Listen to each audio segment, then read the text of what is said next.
There's a little bit of news from the White House this morning, which is that the federal government is sending out another round of COVID-19 rapid tests to every household. This time there are more available for each household. There's 8 as opposed to 4. Tell us a little bit about that and how that's part of the overall plan to deal with the current increase in cases that we're seeing. Well, if I have my druthers, people will be testing for COVID like they brush their teeth in the morning, because I think it's really important that if you wake up with symptoms, with a cough, a sore throat, a runny nose, that you don't have to go searching for a COVID test. We're talking about equity here.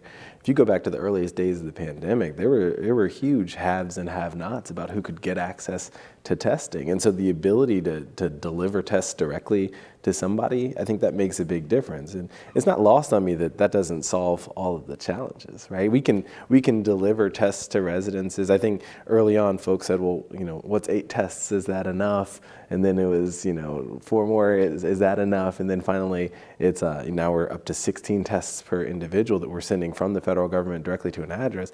But I say, no, that's not enough. The fact of the matter is, if you're insured, you can also get it through your private insurance. I think that 8 tests per month per covered life, that helps make a difference. My 7-year-old son has gotten more than his fair share of COVID tests that we purchased through our insurance. And so, we just make sure in our home that we stay ready.